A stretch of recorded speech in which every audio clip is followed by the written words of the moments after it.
Baik, saya di sini akan menjelaskan jaring-jaring sebab akibat dalam epidemiologi.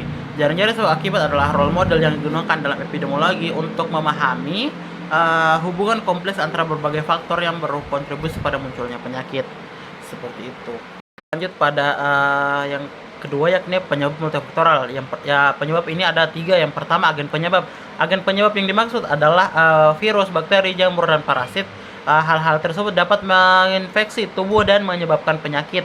Kemudian kita berlanjut pada faktor host. Faktor host di sini adalah karakteristik individu seperti genetik, status imun, gaya hidup, dan kondisi kesehatan yang mempengaruhi kerentanan terhadap penyakit. Nah, dapat diambil contoh adalah orang yang rentan atau orang yang sudah usia rentan, usia 60 ke atas.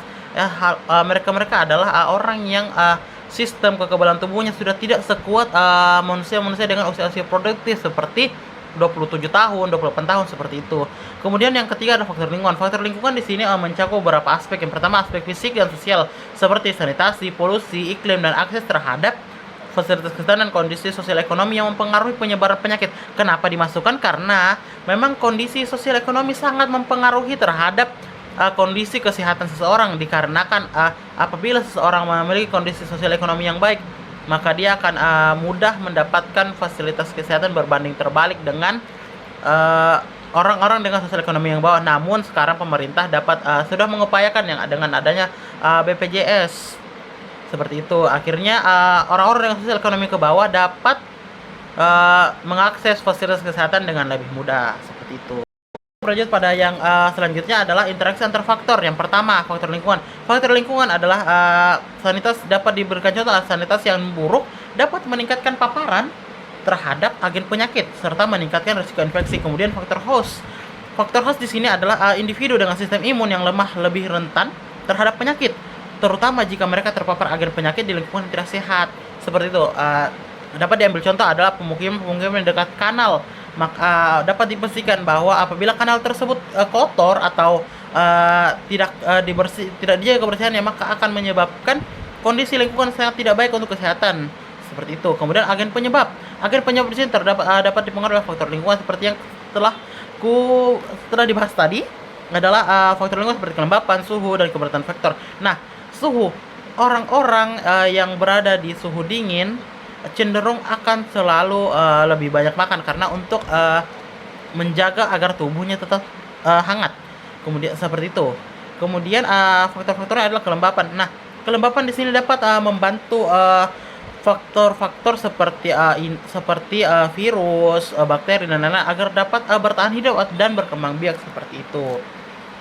Lanjut pada rantai penyebab penyakit. Yang pertama, paparan. Kontak dengan agen penyebab baik langsung maupun tidak langsung. Dapat diambil contoh pada saat COVID-19 kemarin.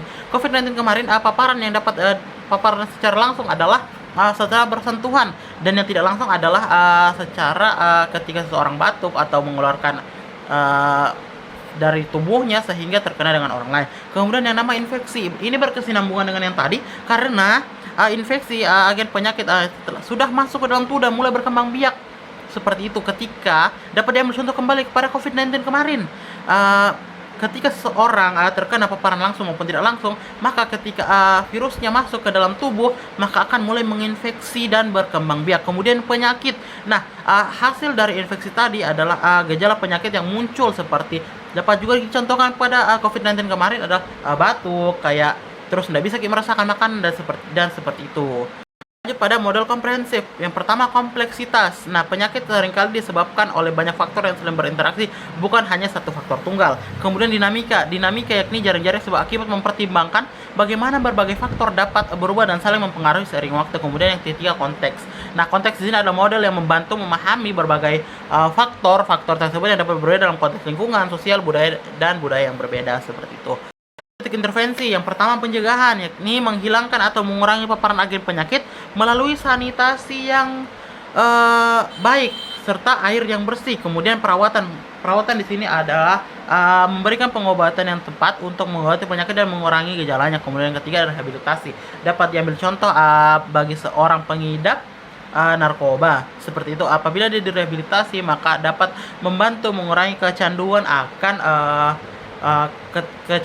hal-hal tersebut, seperti itu. Terima kasih. Faktor risiko dan protektif yang terbagi beberapa tiga, tapi saya tidak memasukkan semuanya. Yang pertama ada faktor risiko. Nah, faktor risiko di sini ada merokok, kurang olahraga, dan kegemukan. Faktor-faktor ini dapat kita ketahui bahwa di dalam kehidupan sehari-hari dapat menyebabkan berbagai masalah kesehatan. Kemudian faktor protektifnya ada vaksinasi, seperti pada saat COVID-19 kemarin kita melakukan vaksinasi massal agar memutus rantai penyebaran virus corona. Kemudian yang kedua adalah pola makan sehat. Pola makan sehat yang dianjurkan oleh pemerintah adalah 2/3 karbohidrat, 2/3 protein, 1/3 buah-buahan, dan 1/3 sayur, seperti itu. Kemudian akses terhadap perawatan kesehatan. Nah, sekarang pemerintah sudah mengeluarkan kartu yang namanya Kartu Indonesia Sehat.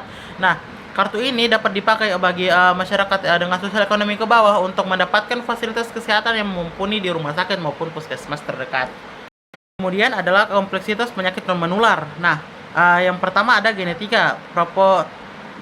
Prepondisi genetik dapat meningkatkan risiko terkena penyakit kronis.